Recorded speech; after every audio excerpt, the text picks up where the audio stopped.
Welcome, and thank you for joining us for today's webinar, Mental Health Treatment Foundations, Engagement and the Therapeutic Relationship with Youth Impacted by Trafficking. This webinar is brought to you by the National Center on Child Trafficking. The NCCT is a national collaborative of professionals who are developing trauma-informed interventions and resources to improve the lives of children and families impacted by sex and labor trafficking. A primary aim is to support you, the professionals who serve these youth. One initiative of the NCCT is the development and dissemination of mental health treatment guidelines for youth who've experienced trafficking. The purpose of the guidelines is to improve the consistency and quality of mental health care for this population. The guidelines are grounded in the perspectives and recommendations of both clinicians and individuals with lived experience, and are also informed by the empirical literature. This illustration highlights 10 cross-cutting treatment components that are essential when working with impacted youth and families. Today's presentation is the second in our 8-webinar series focused on the mental health treatment guidelines.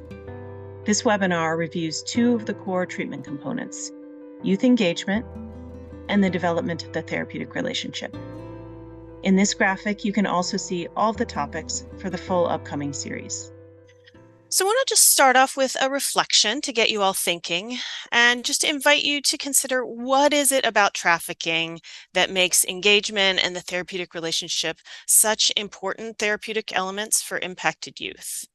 I'll just give you a moment to think about that. So you might be thinking about some of the ways that experiencing trafficking or exploitation has affected young people's trust. Or you might be thinking about some of the challenges that you've faced in these areas in engagement or the therapeutic relationship in your clinical work with trafficked or exploited youth. And you might also be thinking about how important it is for anybody healing from trauma to build or rebuild connections. So all of those are important areas in today's talk. So we know that trust can be such a challenge in therapeutic work with youth who've experienced trafficking. This is a quote from our colleague Rachel Nemec, who's a nurse practitioner and an educator who brings the lens of lived experience to her work. She highlights the impact of repeated coercion, manipulation, and exploitation on youth's relationship with helping professionals. And she says, it's not really personal at all. It's just how we navigate the world. Our viewpoint is, I don't trust you until you show me that you can be trusted. And even then, it's going to be a little shaky. And I think that's really true and really important for us to ground in that perspective. So today we're going to be exploring engagement and the therapeutic relationship with youth impacted by trafficking and how we can work to show that we can be worthy of trust. So I want to start off by welcoming our presenters today. We have some really amazing guests with us. So Irene Countryman-Rossworm is the founder and executive director of the Center for Combating Human Trafficking that's at the Institute for Transformative Emancipation. And she's also a tenured associate professor in the School of Social Work at Wichita State University. She's a native Blackfoot woman whose work is grounded in her own life experiences of overcoming streets and systems like child welfare and criminal judicial systems and so on. She has over 25 years of professional practice experience in mobilizing others to end abuse, homelessness, exploitation, human trafficking, as well as all the other isms that these issues are often rooted in, but most importantly, working to promote holistic healing and prosperity. And Irene, I know you'd prefer to come out dancing during this intro rather than having your bio removed. And I know you've done it before, and I'd love to see it at some point. But we just want to recognize the ways in which Irene's authenticity, reflectiveness, and passion for this work really make her a transformational leader. So we're so appreciative that you could join us today, Irene. I'd like to welcome also Aaliyah Cummings. Aaliyah is a licensed clinical social worker with an expertise in providing trauma therapy and education, with an emphasis on anti-trafficking, consent, and community violence response. Aaliyah co-founded the Philadelphia Juvenile Anti-Trafficking Coalition and spent over 10 years providing evidence-based trauma-focused therapy to child survivors of sexual violence, exploitation, and trafficking. Aaliyah is creative and innovative, so much so that she received the Innovation Changemaker Award from the National Children's Alliance for her work with trafficked youth. And she has an openness and a generosity in sharing her experience to support those whose work positions them in close proximity to the suffering of others, as many of us. So she's here supporting us. And Aaliyah, I love how you've said that you dream of a world in which we don't just survive, but thrive. So thank you for being here with us today to share your experience. And Lisa Suarez is an associate professor in the Department of Psychiatry at the University of Illinois, Chicago. She's the co-director of the Urban Youth Trauma Center, which is a SAMHSA-funded treatment service adaptation center of the NCTSN, the National Child Traumatic Stress Network. And that program aims to address the needs of youth impacted by community violence. Lisa's also the director of the Pediatric Stress and Anxiety Disorders Clinic, which is a community treatment service center also funded by SAMHSA and part of the NCTSN. She's provided consultation to organizations in Illinois, Texas, and others serving trafficked youth, and has experience working with adolescents with co-occurring trauma and substance use disorders. She's also done a lot of work within the NCTSN to raise awareness and provide training for service providers in support of youth with complex needs. And just a couple of fun facts about Lisa. She's originally from Puerto Rico, and she's the mom to a middle schooler who indulges her love for karaoke, which I'd also love to see sometime. We're so glad that you're able to join us today, Lisa. And I just want to make a little note that our presenters' perspectives are informed by their own experience working with youth impacted by trafficking and other forms of trauma, and they might share some of those aspects of those relationships with you. And we just want to acknowledge that every case is more complex than the few elements that are going to be shared today. So we just invite you all joining us today to use the reflections as a starting place in thinking about the complexity of your own relationships with each individual young person that you are getting to know.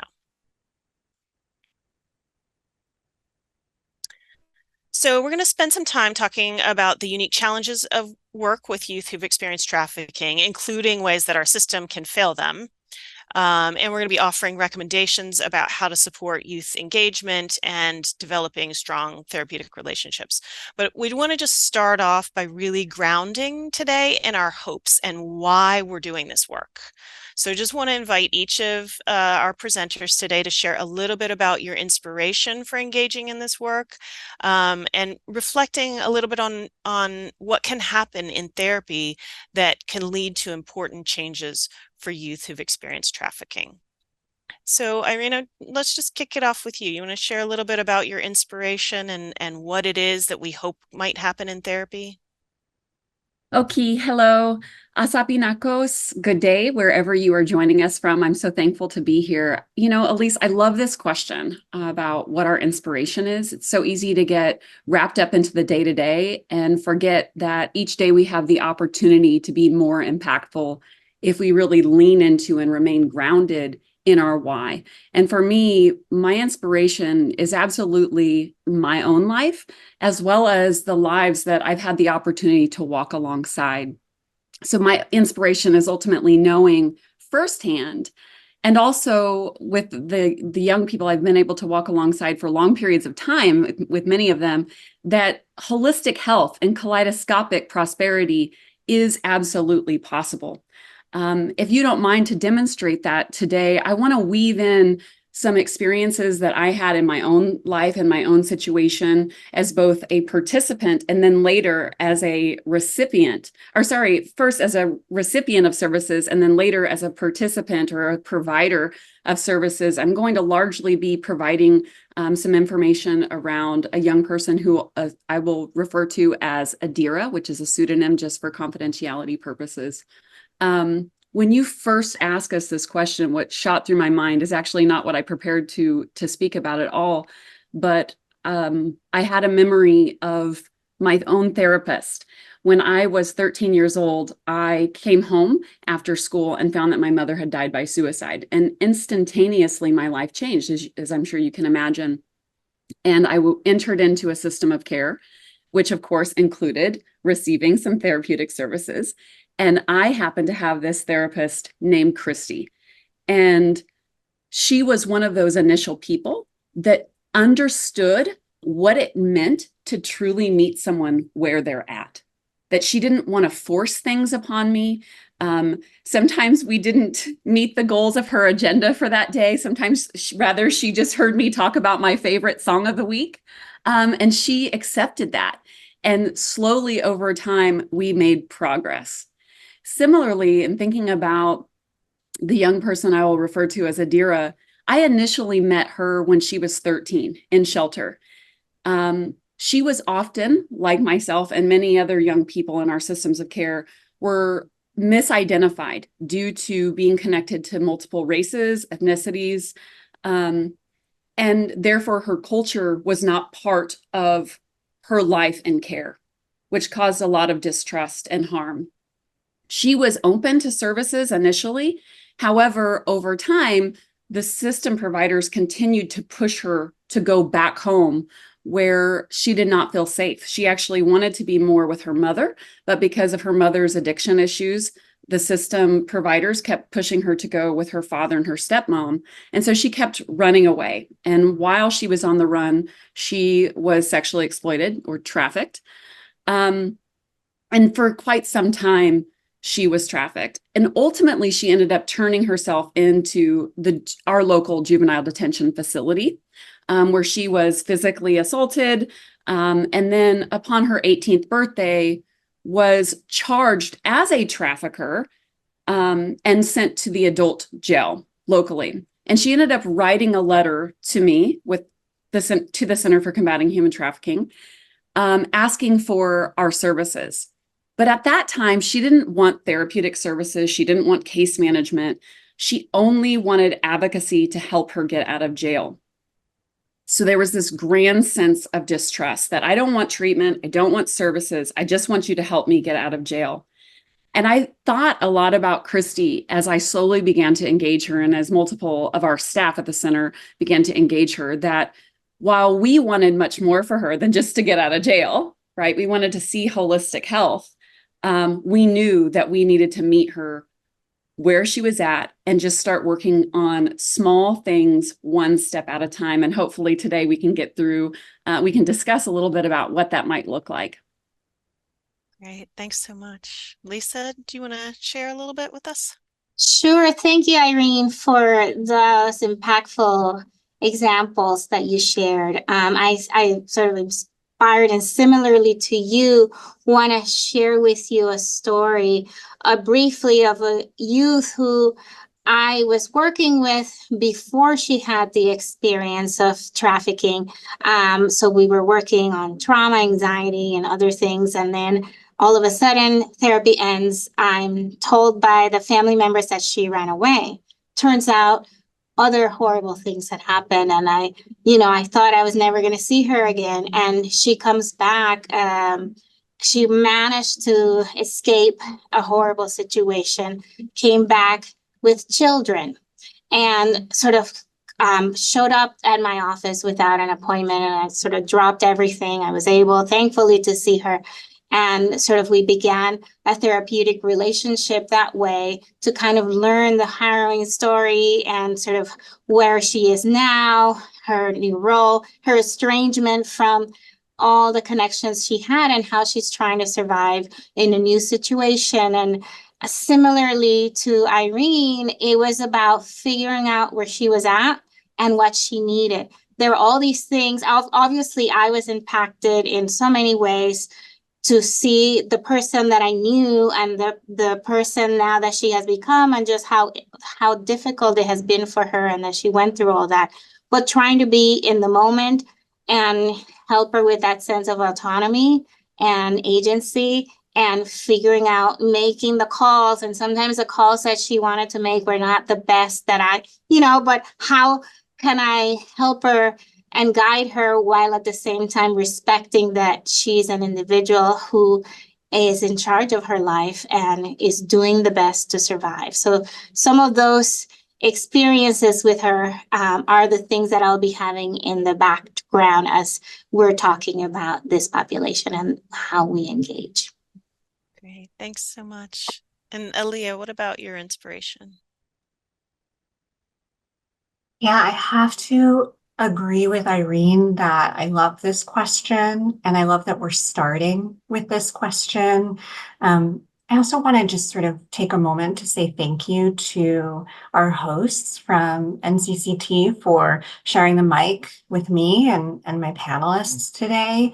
I don't take that for granted, and I am so appreciative of being given a platform and a space to talk, especially about a topic like this that I'm quite passionate about. So when preparing an answer for this question, I'll admit it didn't come to me quite gracefully or with a ton of clarity at first, as compared to some of the upcoming questions that sort of very fluidly, my thoughts and answers came out. This one I had to grapple with a little bit. And for me, when I have to grapple with things, I oftentimes will turn back to the arts and to reading. I always say that books were my first therapist.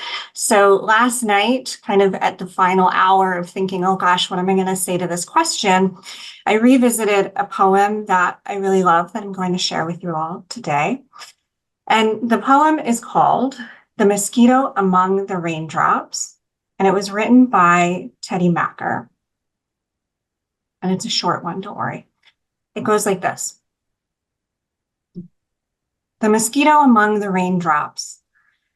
It's equivalent to getting hit, the scientists say, by a school bus, and hit every 20 seconds. And the mosquito lives. In fact, she doesn't even try to avoid the drops. No zigzagging, no ducking, no hiding under eaves. How does she do it? No resistance to the force. She hitches a ride on the blow, a stowaway on that which brings her down. She becomes one with the drop, knowing that to fly again, she must fall. So when thinking about my inspiration, I come to two words that are perhaps a little bit cheesy, so I hope you bear with me a little bit. But the two words are magic and dreams. Like Elise said, I am a dreamer.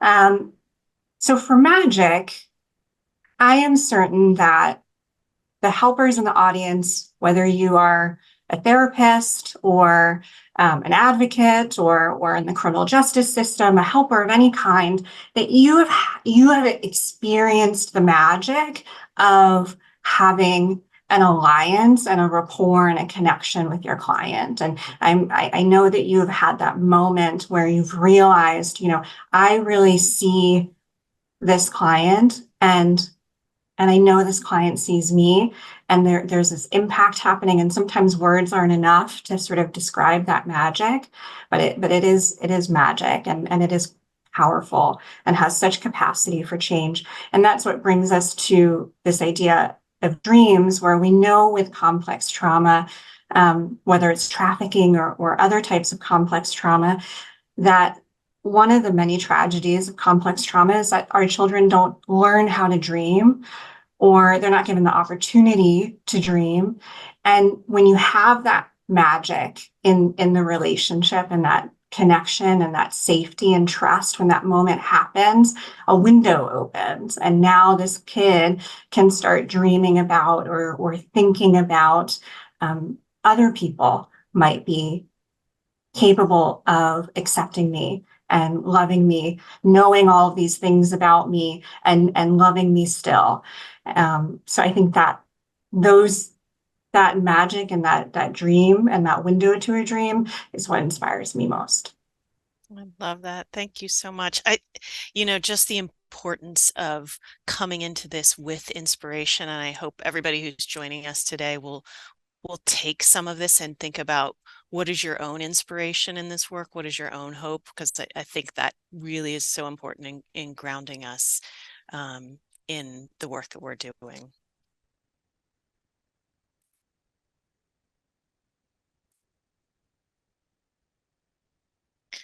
So for the past year and a half, the National Center on Child Trafficking has been leading a collaborative effort towards the development of consensus-based mental health treatment guidelines for youth impacted by trafficking.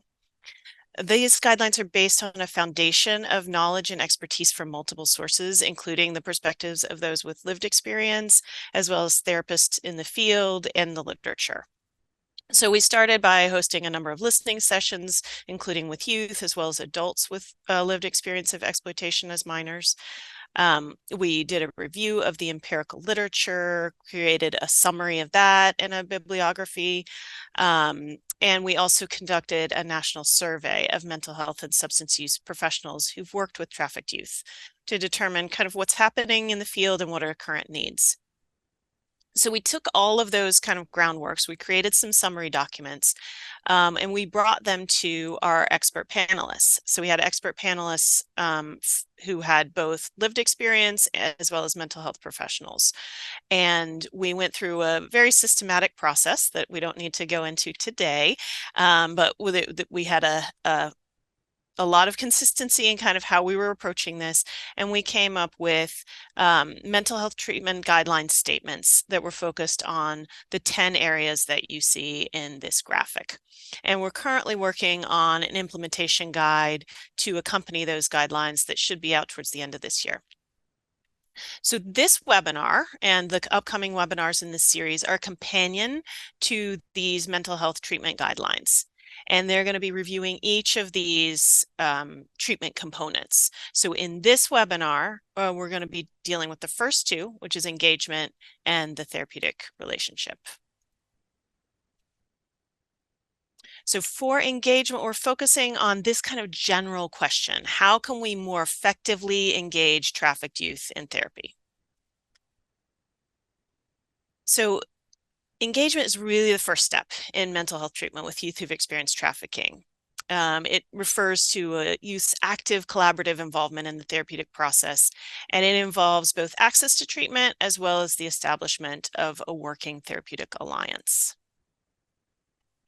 This graphic shows two aspects of engagement, which are what I just said, the access to treatment and the working therapeutic alliance, and then two elements of the therapeutic relationship, which is providing a relational foundation for treatment and then offering opportunities for growth through the therapeutic relationship. And we're going to be discussing each of these areas, but we're going to start off today focusing on those two aspects of engagement.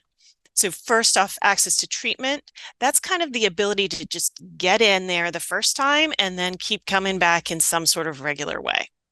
So we can look at session attendance as kind of a marker of access to treatment. And we know that access to treatment is strongly affected by situational barriers, things about the environment that get in the way, as well as perceptual barriers, which are more internal to the youth. And then establishment of a working therapeutic alliance is oftentimes a more complex process, and it has to do with the youth buy-in and active involvement in the therapeutic process. And I just want to note that engagement isn't something we just do at the beginning of treatment. It's an ongoing process, and it forms the basis of the establishment of the therapeutic relationship, which we're going to talk about later. So let's consider how we can support access to treatment for youth who've experienced trafficking. We know it's a major concern for this population. Some youth who have experienced trafficking live in environments that have really limited resources and a lot of other challenges that make it really difficult to get to therapy. And then we have the idea about systems that might operate within rigid structures so they don't really accommodate the unique needs of youth who've experienced trafficking. And then in addition to those, we have trafficked youth who've a lot of times had multiple negative experiences of systems engagement and who might view mental health treatment as either aversive or threatening or ineffective or just not culturally relevant. So I want to invite our presenters to share their thoughts here with what are some of those situational perspective barriers that you've seen that interfere with access of trafficked youth to treatment, and what can we do to address those barriers to help support young people and just even getting in the door. So Lisa, do you want to start us off with some thoughts here? Sure. One of the biggest challenges that's kind of like impacts all the other barriers is limited access to a stable and supportive adult oftentimes. And that's something that is not sort of a particular, not necessarily something that can be resolved. You know, you want to make sure that we build up supports and skills for the people who are doing a caregiving role. For these youth, it's oftentimes is not a traditional family situation.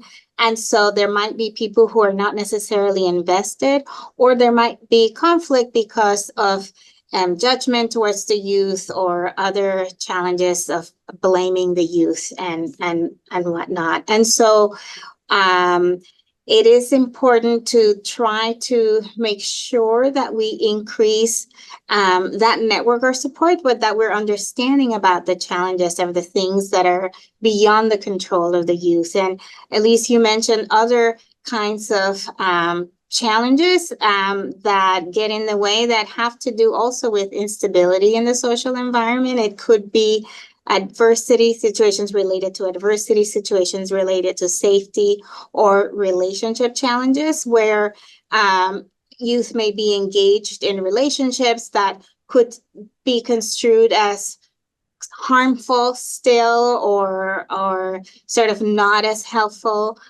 Or the people in their lives are not as supportive. And so it might be difficult for them to participate in traditional weekly sessions, for example. And so we have to work really hard to increase accessibility of services, whether it is through going outside to the community and doing services in the school, the home, or other locations, but also providing other kinds of services that the youth might be interested in, including employment, vocational support, as well as other opportunities for them to develop and grow. And the other category of barriers, perceptual barriers, youth may experience negative perceptions of mental health. They might perceive that it's not helpful, or that it will be sort of lead to harmful situations, like things being reported, for example. They might have a lot of stigma about mental health or about their experiences, and sort of expect a lot of negative perceptions and judgment towards them. And they might also have had negative experiences with people in the service system in general, and even in the mental health service system. And so all of those are going to potentially impact their willingness to participate fully, let alone get the foot in the door, but actually trust and talk about some of their needs. So we have to work through some of those and help them with a welcoming, trusting environment. Thank you. Aaliyah? I so wholeheartedly agree with so much that Lisa just said. Accessibility absolutely is a huge factor. Two additional ideas or experiences I've had that I'll kind of add on to all that Lisa just spoke to. I worked for several years at a child advocacy center, and they did something very cool about they sought out funding specifically to help with transportation to and from appointments, whether that was for sort of mental health or advocacy appointments, but sort of whatever they were coming to the child advocacy center for. And we saw a huge improvement in engagement by just simply supporting the transportation process. I work in Philadelphia, which is a very neighborhood-based city. So there are people that sort of very rarely or never leave their sort of half a mile, quarter mile radius neighborhood. And a lot of that has to do with access to public transportation and things like that, where, something could take a 15-minute drive to go from one end of the city to the other, but will require over an hour and a half on public transit. So that I saw being a huge help to eliminating some of the logistical barriers.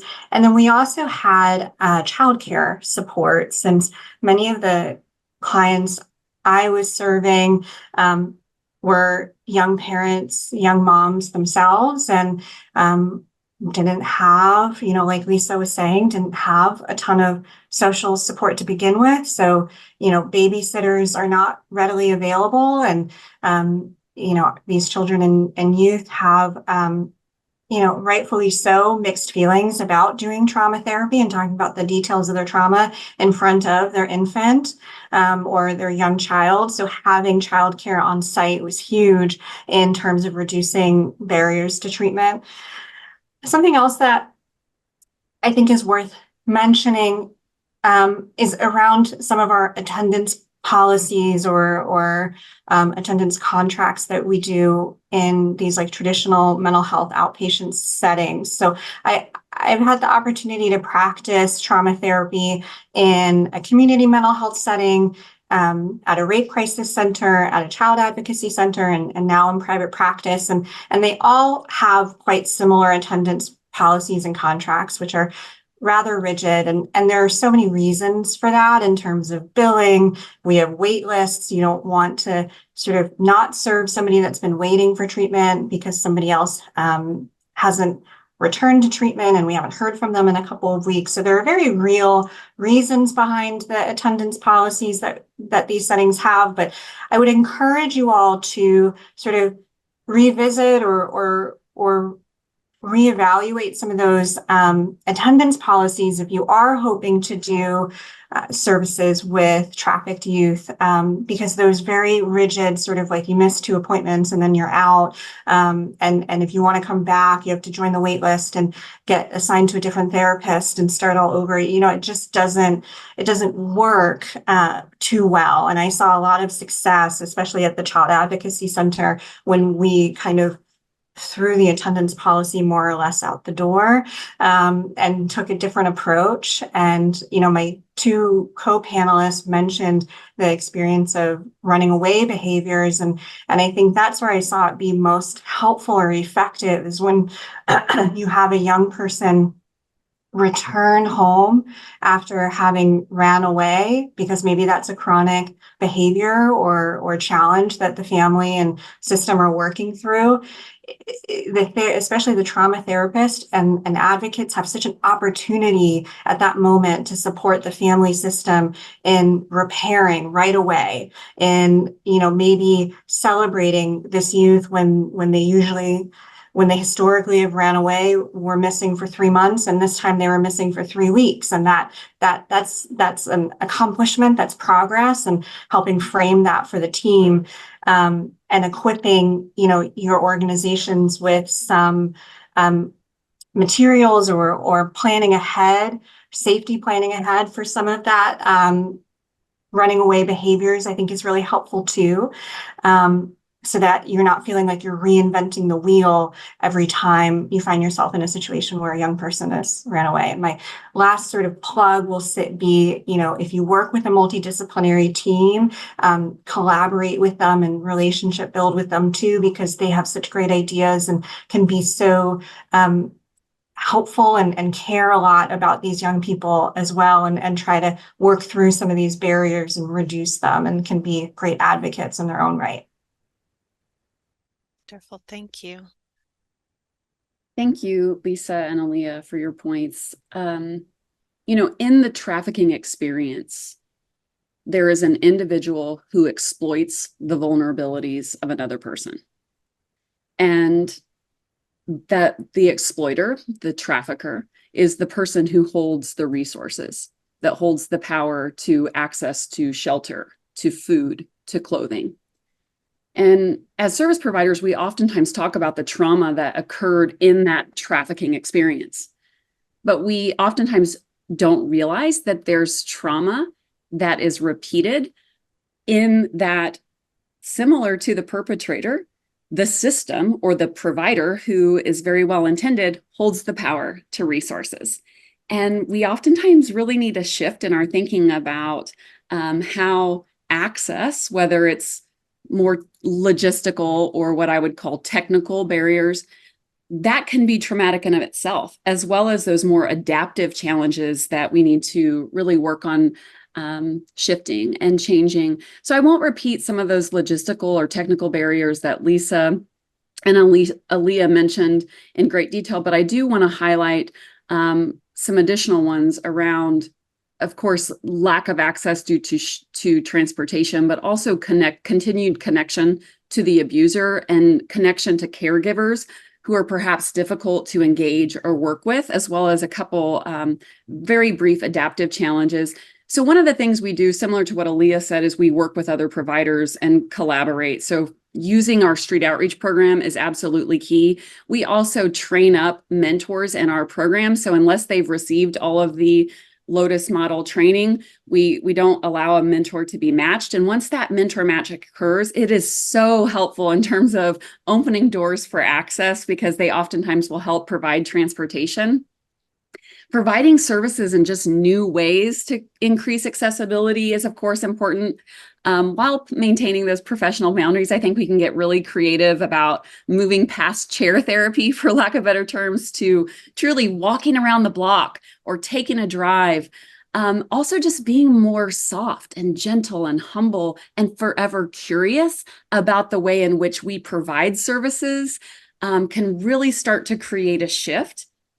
And that includes asking a lot of questions in a way that is more tender and genuinely rooted in curiosity, and not to be just a know-it-all or prove something. This is really critical, especially when a survivor maintains a relationship with their perpetrator or a parent that maybe has previously been seen as unfit. I think it's critical that we believe in and work toward transformational relationship, even when that young person seemingly does not want to engage. We can't just chalk it up to that they don't want help because, I frequently hear they like trafficking. They are just promiscuous. Just because they're not immediately able to end relationships, it's our job to help inspire. And we've talked a little bit about meeting folks where they're at. MI comes into play with this, motivational interviewing and the stages of change, and thinking about where are they at and how do we inspire and cast vision and ask questions. I think we can facilitate exercises that help them understand and decide for themselves what they want in relationships, including by facilitating things like boundary circles or healthy versus unhealthy relationships, pros and cons, dreams and goals, power and control, where we're asking them the questions and they're able to realize themselves that they're the experts of their own lives. They hold this information. Connecting back to Adira, I just want to say that, when we first started working with her in therapeutic ways, her mother continued to struggle with addiction issues. And she also continued to have relationship with her boyfriend/trafficker who was in prison. But over time, by using exercises like this, where she was coming up with her own answers, and we were doing a lot of asking and listening to help inspire, to help illuminate, over time, she ended that relationship with her abuser on her own terms. And actually now she has a fabulous relationship with her mother, who's been clean and sober for approximately 2.5 years. So we do have this ability as clinical therapeutic providers to create shifts, but it's foundational that we remain humble, curious, and offer unconditional positive regard as we journey alongside others. Wonderful, thank you. And I'm just going to be given a few kind of reviews of some points that you guys made. So just for this accessibility, just really paying attention to engagement, and that as being a primary goal, and recognizing some of those situational and perceptual barriers. This chart is just sort of a review of some of those. We have a lot of different categories of barriers in here, and I would just encourage all of you who are working with youth who've experienced trafficking to really be thoughtful, take the youth's perspective and think about what might some of those barriers be and how can we try to overcome them. So in addition to that, we also have, you guys talked about being really creative about outreach, doing it in innovative ways, being flexible, having that be something that's an ongoing process. You guys had some really great ideas for that, as well as paying attention to our systems and just what is it about our systems that are creating barriers? Maybe we're only providing certain hours and the youth is either in school or they're working during those times. So how can we be flexible? Maybe we have time available on the weekends. And then how do we work collaboratively with the youth, with the caregiver to be thinking about what are some of the barriers that you're encountering? How can we overcome them together? So the second aspect of engagement is developing a working reliance. So working therapeutic alliance involves an understanding about what therapy is and kind of just the process of therapy, some sort of alignment around the goals of therapy, and some belief that the therapist or the therapy could be helpful in some ways. So the questions here, what do you think therapists should do or not do in that first meeting to increase the likelihood that youth who've experienced trafficking will come back again? And what can we do to begin to establish that working therapeutic alliance, the kind of buy-in from youth? So Aaliyah, do you want to start us off with some thoughts here?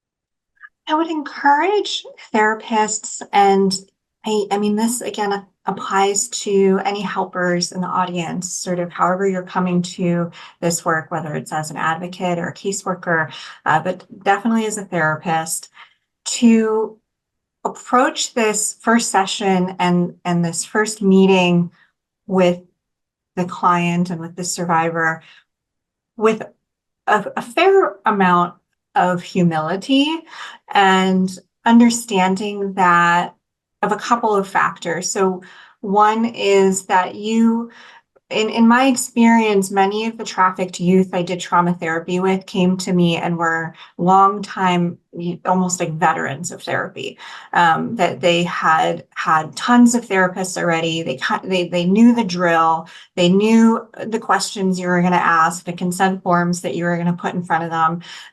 And so sort of meeting them and treating them as an expert in their own right, I think goes a long way.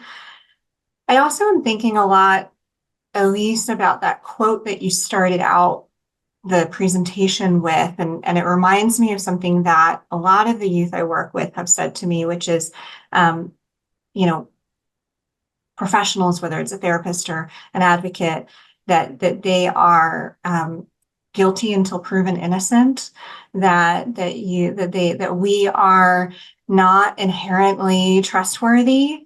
And so I certainly have been humbled over the years by clients who have shared stories and experiences with me that, for example, I'm a social worker. I'm a very proud social worker. I love my field and I love my fellow social workers. And when we talk about trafficking, we also talk about demand and buyers. And I have certainly worked with clients who've shared that, I had a buyer once that was a social worker, that was a mental health professional or something like that. And I think that that's a really hard reality for some of us to sit with, because we have sort of this assumed identity of like professionalism and safety, but you really don't. And so knowing that you're starting from a place of you really have to demonstrate and model that you are a safe and trustworthy person. One of the ways I would recommend doing that is just like Irene was really eloquently saying a moment ago about curiosity. I encourage you to be curious and evaluate some of those intake appointment processes or that first appointment process. I can't tell you how many young people I've had that have said to me, oh my gosh, I hate the intake process. You ask me all these questions. Everybody asks me the same question. I have to tell my story all over again.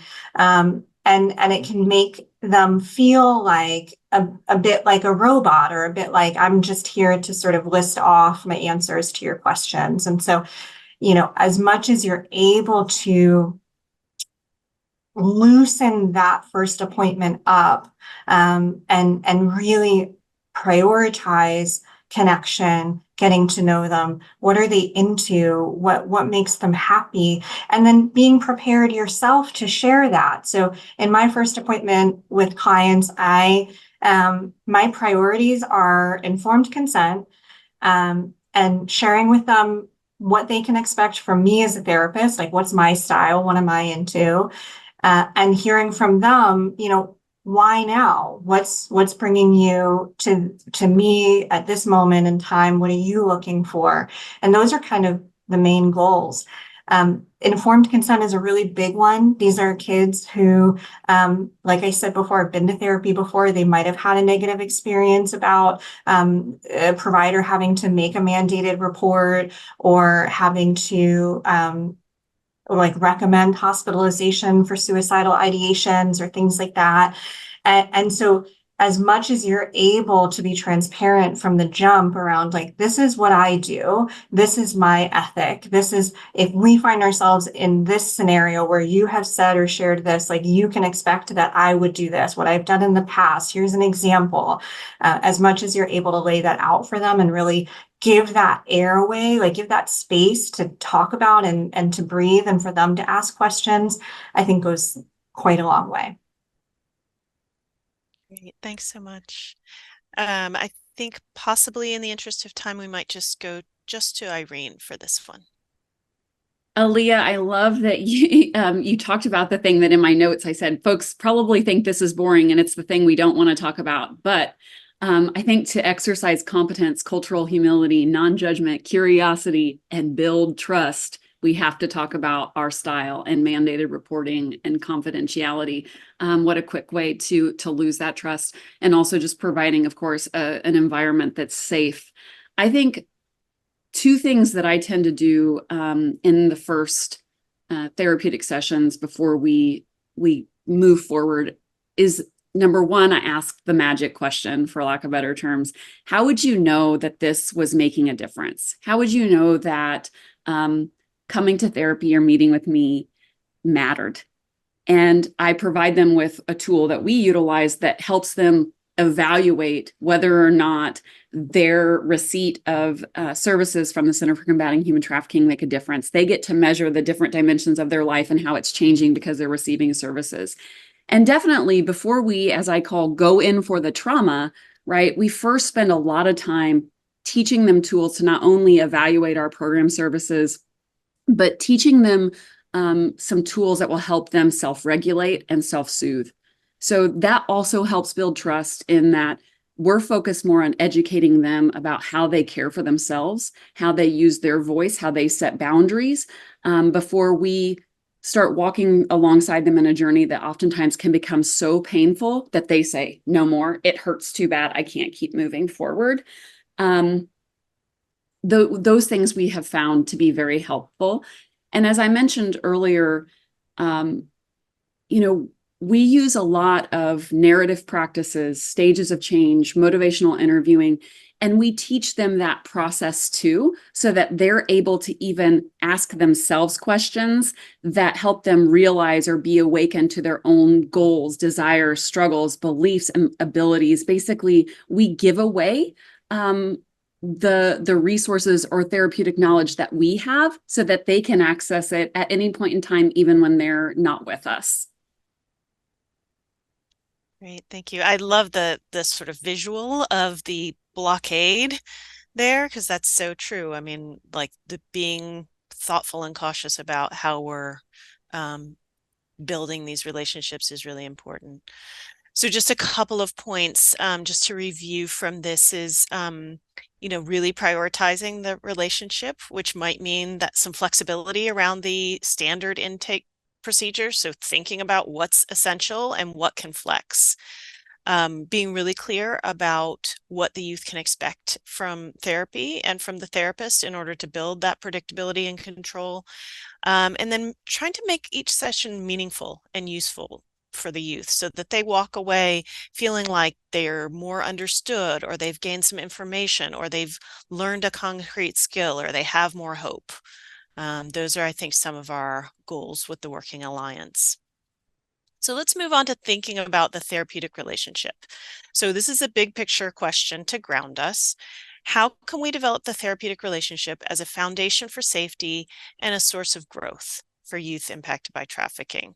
And those are really the two areas that we're going to be talking about. So the therapeutic relationship refers to that quality of the relationship, the quality of the connection and the collaboration between the young person and the mental health professional. And it's based on principles of trauma-informed care that can build that foundation and promote growth. So we talked about already about the mental health treatment engagement, which involves that attendance and active participation. And now we're going to be talking about the therapeutic relationship, which involves the quality of the connection. And those two are interrelated. You can see in this graphic, they're a little bit overlapped. So there are those areas of overlap, and they both contribute significantly to the effectiveness of mental health treatment. So it's a little bit of a blurry boundary here, but we wanted to just delve into them a little bit separately. So thinking about trust and rapport, that really contributes to a sense of safety, and that's essential for youth in addressing these really sensitive issues related to trafficking and other forms of trauma. And the relational foundation of treatment has a lot to do with us as therapists and how we show up from the initial outreach before we're even really have a relationship to the youth through that first meeting, and then really consistently beyond that.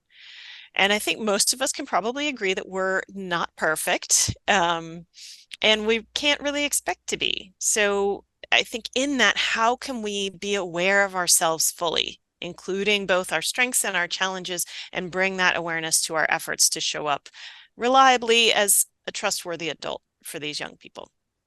So I want to start off with Irene, asking what characteristics of a trauma-informed relational approach are important when creating that foundation of trust and safety with youth who've experienced trafficking, and then what suggestions do you have as we reflect as therapists on our own strengths and challenges as trustworthy adults? Oof. And are we trustworthy adults, right? And right. I heard Dr. Sandra Bloom speak many years ago when I was just a young person. I think I was 17, working as a street outreach worker, and she was training on trauma-informed care. And this was, again, decades ago. And we're still talking about that. But one of the things that I think is very important that she talks about, and I'm changing her words up a little bit and connecting it to my culture, is to first understand and accept yourself and learn to know yourself as a wounded healer. And this really means being aware of and managing your own memories, your own triggers. We call it memories and vulnerabilities, needs and strengths, and ensuring that you come to your work each day as full as possible. Remembering that great question that Elise brought to all of us today about our why, our inspiration, and obviously knowing and remaining grounding in the good stuff, but also maybe some of the less good stuff, perhaps some of the needs and the desires and the ego that might be fed by this work, and seeking to manage that. And that's the difficult work that I think has to be done in order to walk alongside individuals, victims, survivors in a way that is truly transformational. That is what then allows us to remain humble and self-actualized, secure, authentic, vulnerable, curious, competent, safe, and then trustworthy, right? This includes, to me, being consistent and reliable, following through with what you say or what you offer, what you're going to do.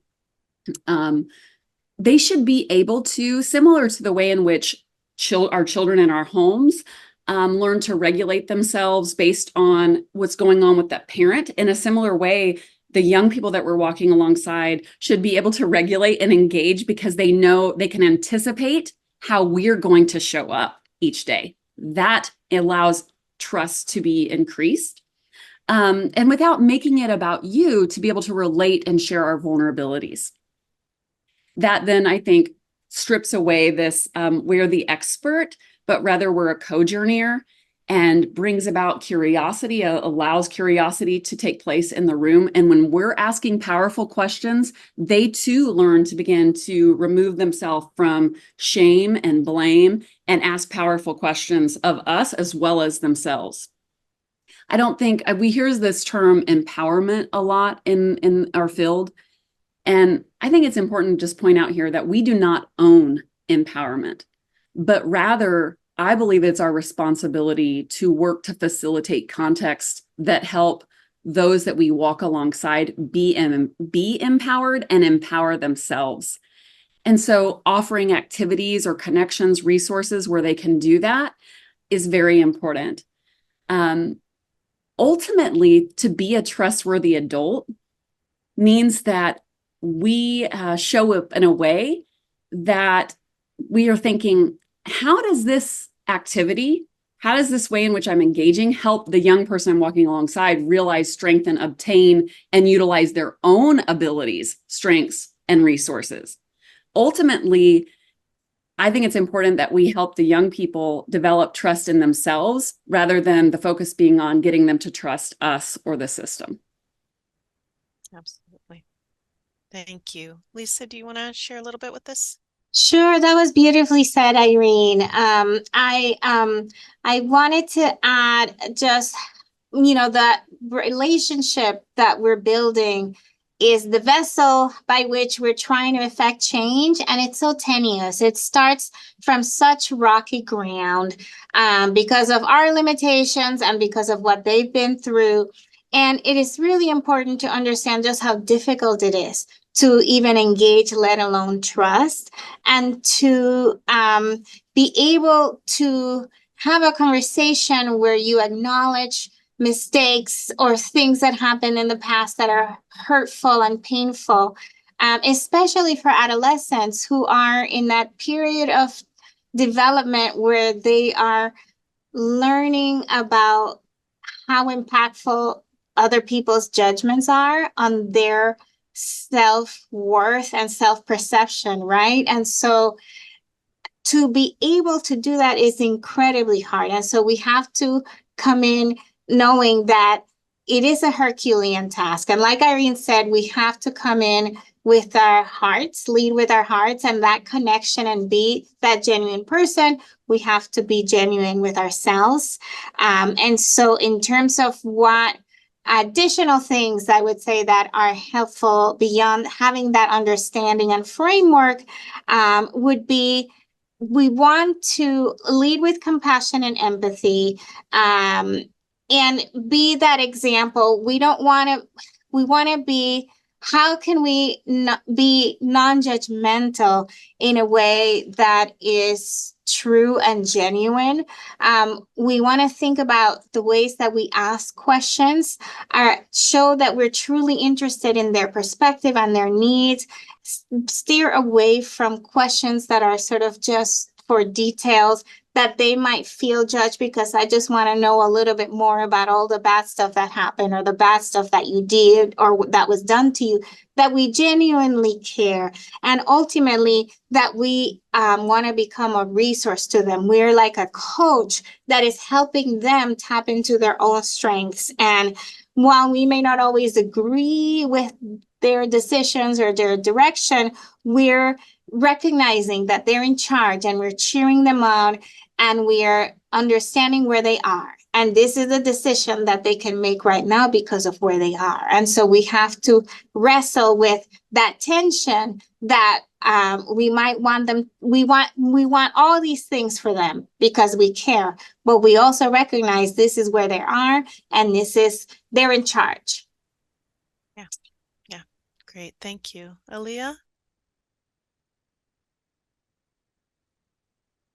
Irene and Lisa really eloquently hit the major points. So I mean, I can first and foremost say that I co-sign my co-panelists. What I might sort of offer in addition is something that many of us are already aware of, but is perhaps worth stating out loud, which is to be genuine and authentic, we must be present.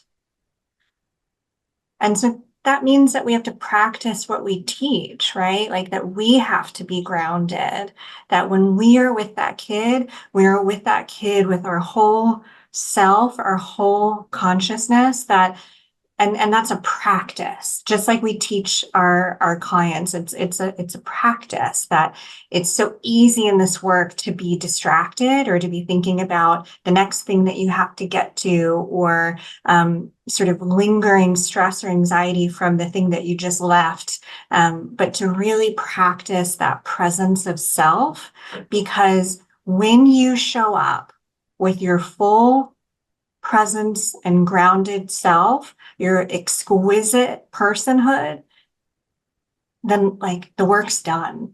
Then that's the hardest part. Everything else kind of comes when you start there. Absolutely. Love that. So we know that trafficking is a form of interpersonal trauma. So we need to understand that it can impact the establishment and maintenance of the therapeutic relationship. And this is, I think, more so than for kids who've experienced some other forms of trauma globally, that a lot of times more time and attention and care might be needed with these kids. Trust is just a huge, huge issue. And using a trauma-informed relational approach to support that development of safety and trust can form a foundation for treatment for these kids. This graphic shows some elements of a trauma-informed relational approach that we've been discussing. And we don't need to read through these, but I'll just encourage all of the folks joining us today that as you look at this graphic, just reflect on these qualities for yourself. Look in there and think about what areas of these are strengths for me. Where are my growth areas?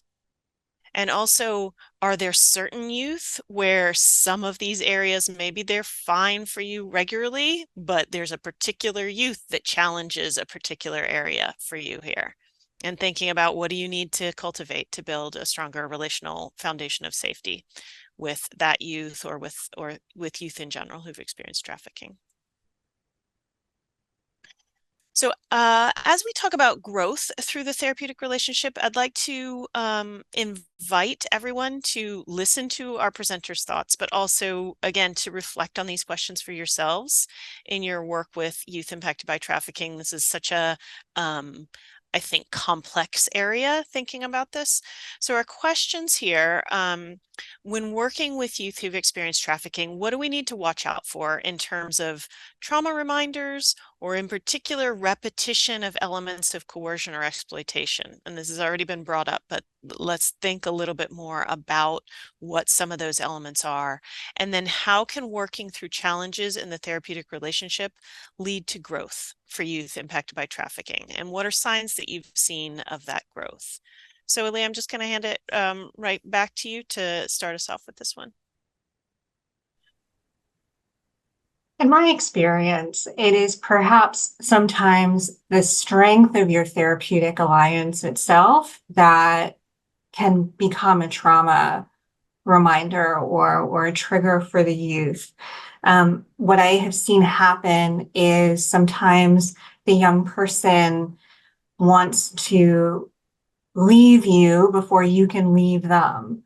And perhaps they do that by ghosting or kind of disappearing on you.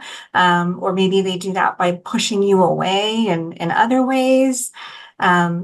But that, in my experience, is oftentimes because there are pieces of their trauma that are being like triggered or instigated, that they've been left by so many people, that they've been promised so many things by so many people and been disappointed and let down and harmed in so many ways. And so, we have to respect and honor the fact that that behavior is a survival skill. And that we are offering something new and unfamiliar. And it is normal for them to sort of shy away from that at one point or at multiple points throughout your relationship with them, because those those, just like the mosquito and the rain, they've adapted to a brutal and harsh reality. And those survival skills are oftentimes the things that ultimately ensure that they still are with us, that they actually survived. And so honoring and being grateful for those survival skills and recognizing that they will sometimes ditch you at the most unexpected moments. And you might find yourself thinking like, wow, I thought we were really getting somewhere and doing great work. And now they're, where did they go? Oftentimes in my experience, when you have a strong rapport and a strong relationship, and you have some of those, you've addressed some of those barriers that we talked about earlier, and you have some stuff set up where they can come back, they oftentimes do. And then that's such a great learning opportunity for them. That's such a great healing opportunity for them to realize, I can come back, and some people are reliable and they are consistent. And then in terms of like, when there's like a rupture or a challenge within the relationship, especially after you've built some really strong rapport, I personally love to use humor in therapy. Like, that's a big part of my style. I think it's a really appropriate and healthy coping skill. And so sometimes I'll find myself in a moment with a client where, especially when you've built a strong rapport, and maybe that young person is starting to like put you on a pedestal, and is starting to say, gosh, you're such an important person in my life. You mean a lot to me.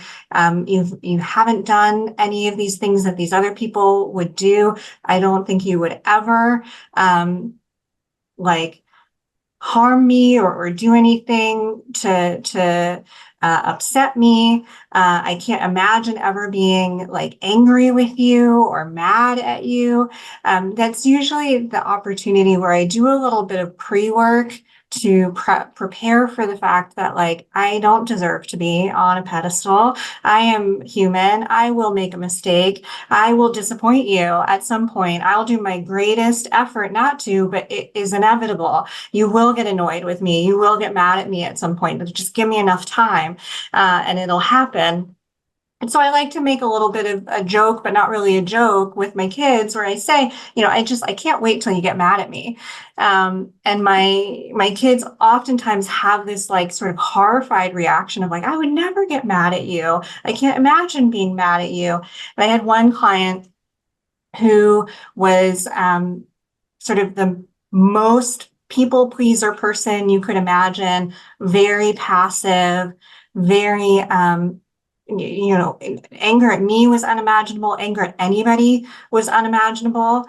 And so when I said this to him, he got very kind of freaked out by the idea of being mad at me, and had a really strong reaction, to the point where I kind of thought, oh, I might have jumped the gun on that a little bit and introduced this a little too soon. And so I kind of leaned off of it, but he actually ended up taking it and running with it, and started bringing it up more and more in session, and like, I can't imagine being angry with you, and really kind of talked about it a lot. And eventually I was so proud of him. And this is what is another important piece of this, which is collaboration and consent are integral pieces to this, where he knew that we made our treatment goals together. So he eventually made a treatment goal that he was going to get mad at me.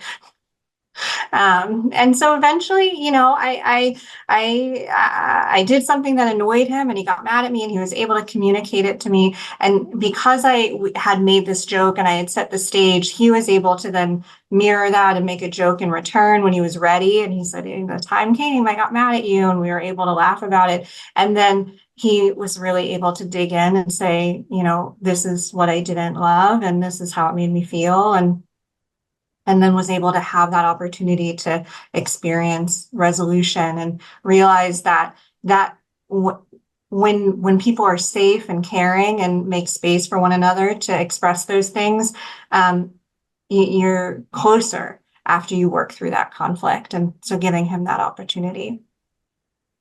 Wonderful. Great. Thank you. Irene?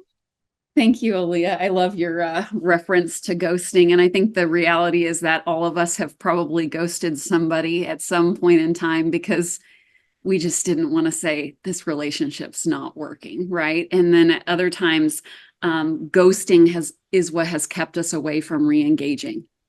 So them and the young people knowing that we're going to accept them back is so important. So thank you. As I mentioned earlier, in my Native community, we use this term holistic memory or reminder. So I appreciate your use of that, Elise, rather than trigger. So I would like to use this language now in this conversation, and that there is a lot of behaviors I think that we can inadvertently use as therapists, as clinicians, that might bring about these holistic memories. But just a few of them, I think what I have seen that can bring about some of these reminders specifically connected to the trafficker is being a know-it-all, being a person who is judgmental or who has extreme demands, particularly regarding cutting off resources, privileges, or even the therapeutic relationship itself. A lack of understanding or a lack of compassion. And then just, again, we have writing reflexes, especially as therapists. If you're unfamiliar with that, I highly encourage you to look up the writing reflex. And so automatically it's easier to do talking and telling. And that's important to be aware of. Lack of follow through. In short, anything that makes the individual you're walking alongside feel as though they're small or that they don't have choice, that they're being shamed or controlled. And then in terms of working through some of these challenges for growth to occur, I find it useful to just remember and stay grounded in this idea that there are really 3 key ego states of the parent, adult, child. And I really want to show up as an adult, and I want to interact with an adult in a way that says, I'm okay, you're okay, and brings that individual I'm walking alongside to that same ego state. And I want to engage in a therapeutic manner that encourages the growth of a holistically healthy, self-actualized young person. And I want to believe in that as I'm engaging in them.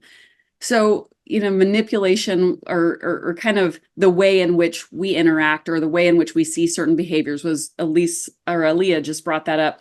And for me, I remember I was always getting manipulation points. And because of that, I frequently say to my staff, when they kind of put a name on a young person that we're working with, like they're being manipulative, that remember that manipulation could have kept that young person alive last night. So how do we kind of shift our perspective about that, but help that young person grow and use that for something positive? It's important that we don't just give up or walk away or cut off services like we've mentioned. We see that a lot in this field. I think it's also important that we may need to set up various boundaries depending on the circumstances. And if I believe that, though this can be difficult, if we do this intentionally, and though perhaps imperfectly, this can lead to holistic transformational growth with the young person. In some ways, I think that we can do that even when we're having to confront something difficult, is to always pursue the young person to demonstrate that we believe in their immeasurable value and their capabilities, that communicates you're worth it. I believe in you, that we pursue them. We don't just expect them to show up and pursue us, right? That trafficker is pursuing them hardcore. Are we pursuing them in a positive way? That we ensure the young person's guiding the process in terms of what they want to work on and what's important to them. And that's part of why we, again, use that format, that they're evaluating the services, they're aware of their goals, they can change their goals at any point in time. And that we then intentionally seek feedback from them on what they're working on, what they need or want, what we might be doing that is helpful or not helpful. And that we then facilitate opportunities that assist that young person in expanding their own skills, resources, and their holistic biopsychosocial spiritual dimensions of their life. So for example, with Adira, over time, more and more so, we facilitated opportunities for her to develop and utilize her strengths and exercise leadership. And we started with smaller, low barrier opportunities. And then we increased that to opportunities with higher stakes per se. So for example, we connected her with different resources where she could be involved in paid art contests or design t-shirts for different programs. And then, of course, there were the social opportunities with her mentors, with her mentor, with her peers, with the broader community, and helping her engage with the community that she identified with. For me, I think about how helpful that was to my healing. We have what we call the Indian Center here in my city. And when I was in foster care, all contact was removed.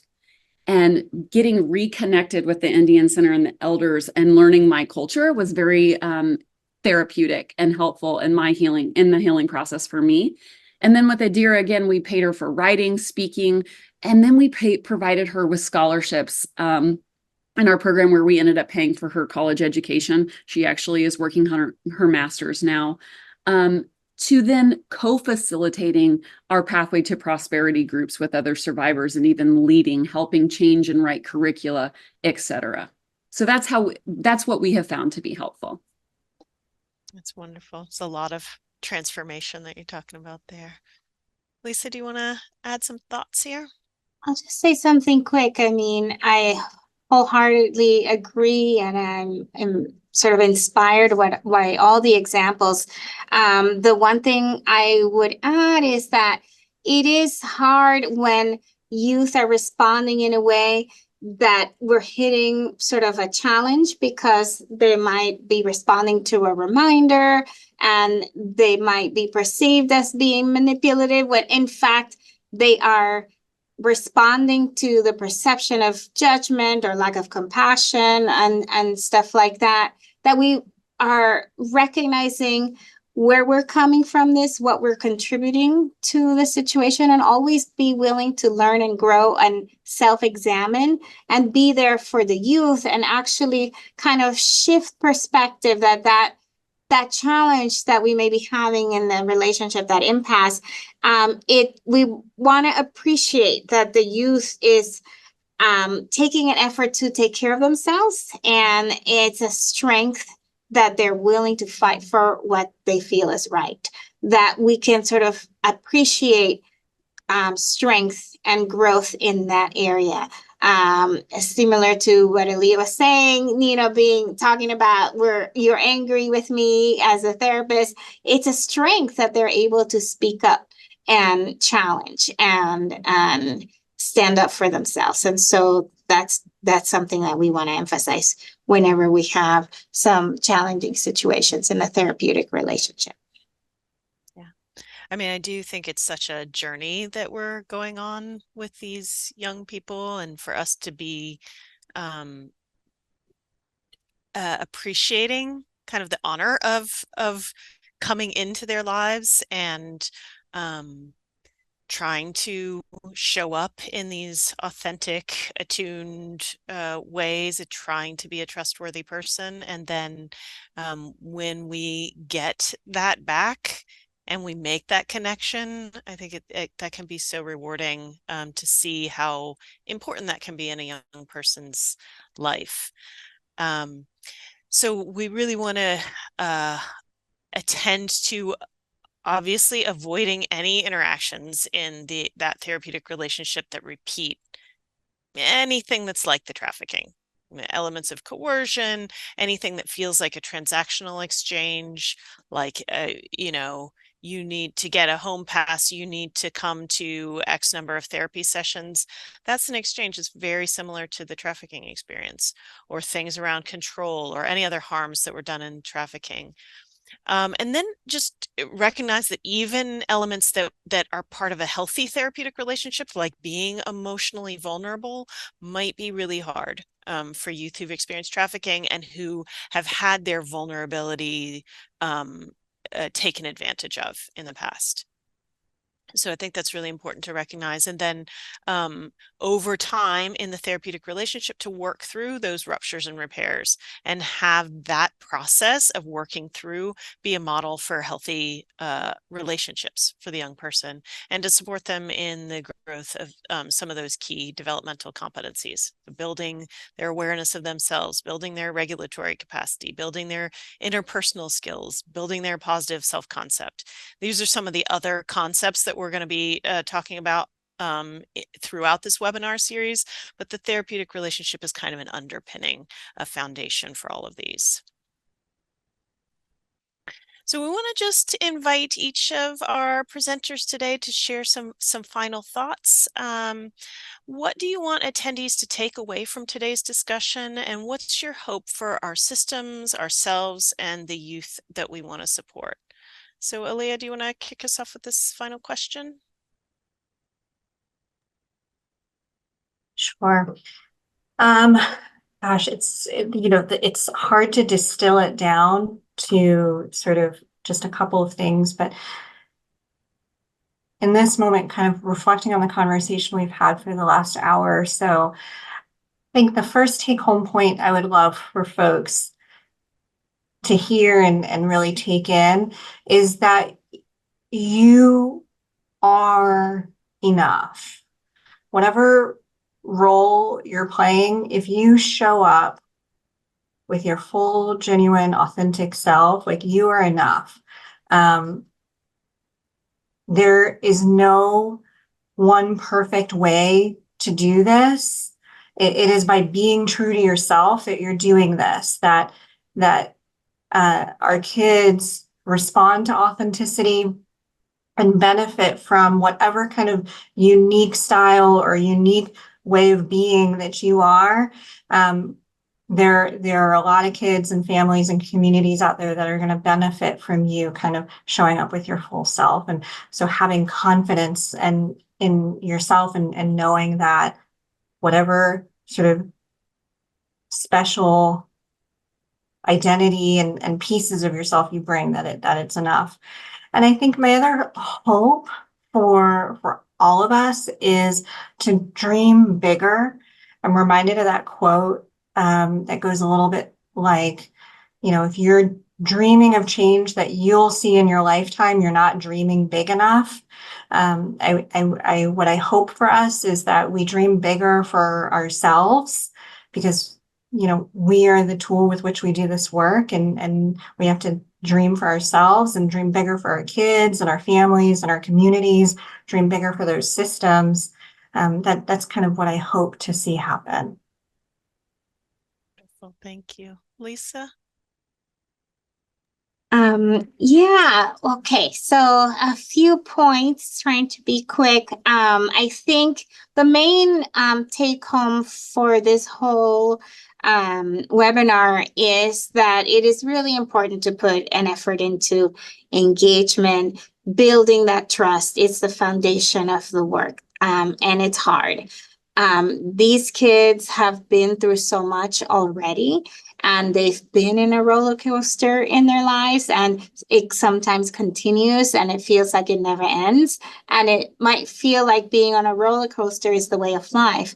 And so there's always going to be ups and downs and setbacks, either in their lives or in the relationship with the clinician. And so we want to help instill trust in the relationship, but help them trust themselves to make to be in charge of their lives, and that we support them and that we see them as capable, as the ones who are leading.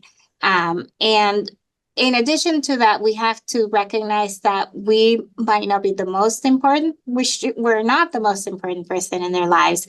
We want to help them connect to a reliable network of supports, not just the clinician. And so it might be that it's hard for them to connect with us for whatever reason. It could be the reminders that somehow the clinician or who we are reminds them of something that makes it very hard.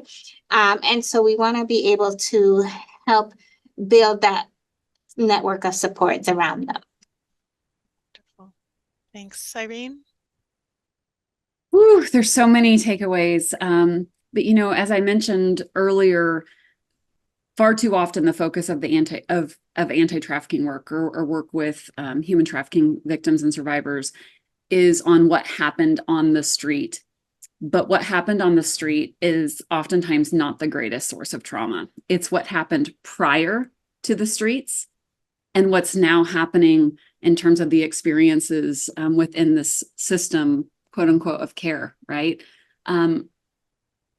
I am very fortunate that although things were imperfect for me, the day that I came home after school and found that my mother was deceased, I entered into a system and started building relationships with people who I still have relationships with today. And that connects, I think, with what Aaliyah just said, is that you're enough, right? Specifically, one of the other people I met, her name is Risa, and she is imperfect, and Sarah is imperfect, but they have stuck with me, and I have stuck with them over many years. And I oftentimes think, the difference between those who don't end up on the streets or commercially sexually exploited or trafficked for labor even, is that there was one person that they could count on, right? That's the difference. It's that fragile for all of us. Someone who is unconditionally crazy about them. And I think that I have had a couple people who are unconditionally crazy about me, and I have been unconditionally crazy and wild about them. Specifically with Risa, she was the first person who hired me into this field when I was 16 as a street outreach peer counselor. And then eventually, as I continued to gain my education, earn my education, and have experiences, I end up hiring her. We continue to work together. I make Risa dinner every Wednesday evening because she doesn't know how to cook very well. And she's like a grandparent to my children. She has taught me the strength and power of committed relationships, even when they're imperfect. We experience pain in relationships, we experience trauma in relationships, and likewise, we heal in relationship and in communities with others. And so now I'm able to offer that to Adira, that she's on our staff team. She helps lead our survivor groups. We've actually co-authored quite a lot together. And now she's doing work even beyond our agency, right? So that we want to see people get to the point where they don't need us anymore. She's doing a lot of federal contracting work and is an advocate with a variety of different juvenile justice groups and working on her law degree. And through developing trust in a therapeutic relationship, she's extended her healthy relationship skills to her family members and is raising her own children in a community of support. And so with this, I guess I would just say that my hope is not in therapeutic sterile services. My hope is in relational therapeutic services. And I believe that if we engage appropriately, there can be more individuals who, despite having experienced pain and trauma, lead holistically healthy and kaleidoscopically prosperous lives. And so I think I saw just a few minutes ago, there was over 176 participants in this webinar. And I'll end with this then. My hope, and what I want you to leave with today, is my hope is in you, and that by engaging with other people, we can see more folks rise up despite their pain and trauma and be healthy, contributing members of our communities. So thank you, Elise, for allowing me to be a part of this webinar today. This brings us to the end of today's webinar. We'd like to thank our presenters for sharing their experience and insights, as well as all of our lived experience and mental health expert panelists who collaborated to develop the guidelines. And of course, thank you to all of you for joining us for this session of the Mental Health Treatment Guidelines webinar series. This webinar series is a resource for you and your colleagues. We welcome your feedback. To share your thoughts, please scan the QR code on the screen. You'll receive a certificate of attendance after completing this brief survey. To learn more about professional development opportunities with the National Center on Child Trafficking, including additional sessions of this series, please join our email list by scanning this QR code.